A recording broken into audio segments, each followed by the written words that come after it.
G'day off-roaders. Well, you've asked for it, so here it is. The Offroad Show, now on DVD. Check out Volume 1, which has the full episodes from 1 to 10 on the online store.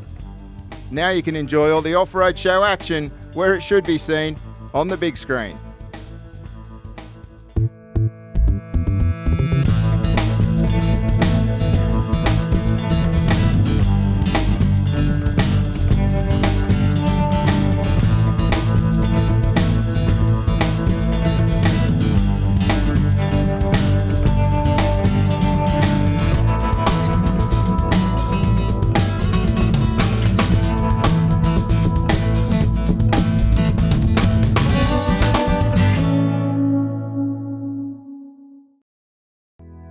G'day off-roaders. This show's off-road rig is Amanda from Coffs Harbour and her Land Rover Defender 90. It's a 1987 Land Rover Defender 90. The 90 stands for the wheelbase, it's 90 inches.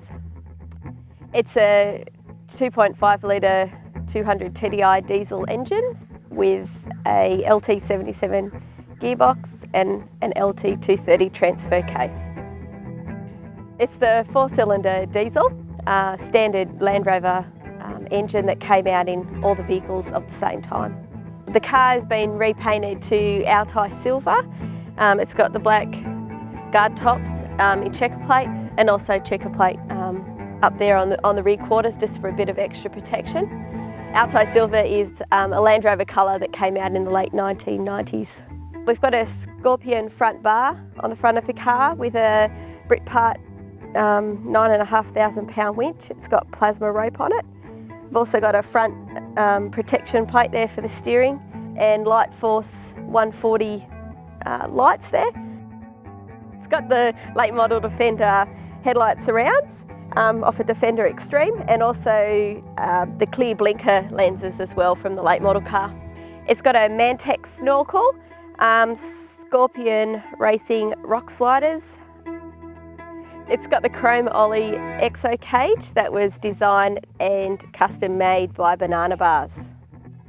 It's got a Britpart spare wheel carrier on the back of the car that swings away with the tail door and also a custom tow bar and recovery point for towing. It's got the Land Rover standard drivetrain under the vehicle, though the suspension and the steering has been upgraded from factory.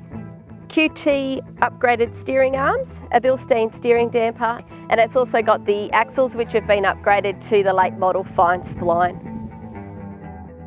From what we've seen so far, off-roaders, I'm sure that you are, as I did, discover that this is no ordinary Defender 90 and that a build-up like this one means that there must be a very passionate enthusiasm for Land Rovers in the family. Let's take a look at the underbody and see what Amanda's done with the suspension. The suspension's been upgraded to a Scorpion Racing Extreme suspension kit. It's got front and rear cranked arms. The rear springs actually are dislocating. We've got extended Polybush bump stops on the car and also extended braided brake line. The engine's pretty much standard, though it has got an Alley Sport intercooler and header tanks and also silicone turbo hoses. The uprated Alley Sport gear on the turbo there helps just to give it a little bit more power when you're out on the road.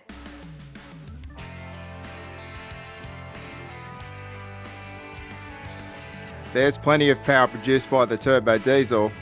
In fact, this Defender 90 has zero problems going up the hills around Coffs Harbour.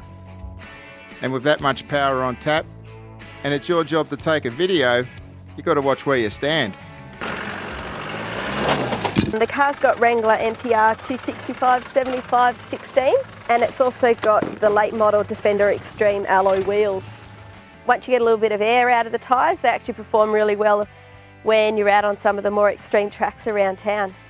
Under the passenger front seat we've got a Baintech dual battery system and also an ARB air compressor. In the interior it's got the original seats but they've been retrimmed and the whole inside of the car's also been trimmed as well, which is not standard. It seats 4 people because we've got 2 side-facing rear seats in the car. Inside the car we've also got a GME remote head UHF and a 4-speaker Kenwood stereo.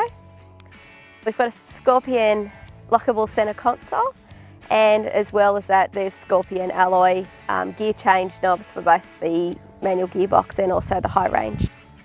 Where there's normally a clock fitted in the dash, we've actually put in a boost gauge just so we can keep track of how the turbo's going. In the back of the car we have an Engel 21 litre fridge, also a space case that we use just to keep all of our recovery gear in there, and I've also got a toolbox there just for if anyone else's car when you're out on the tracks breaks down, we've got something handy there. What appeals to me about Land Rovers? Well, my husband's a Land Rover nut. They say that his blood flows green. So my choice of car is a Land Rover or a Land Rover. What I like about the 90 is really just the way that it looks. It's a capable little car out when we go forward driving. It's good and it's compact, but we can still fit all of our camping gear and bits and pieces in it when we go away, and we pop a rooftop tent up on the roof as well. It's just a good little car. I mean, there's more luxurious cars out and about there, but the car really suits our needs at the moment.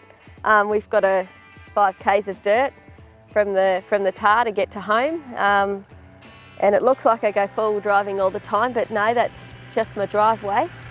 And it's just a good truck.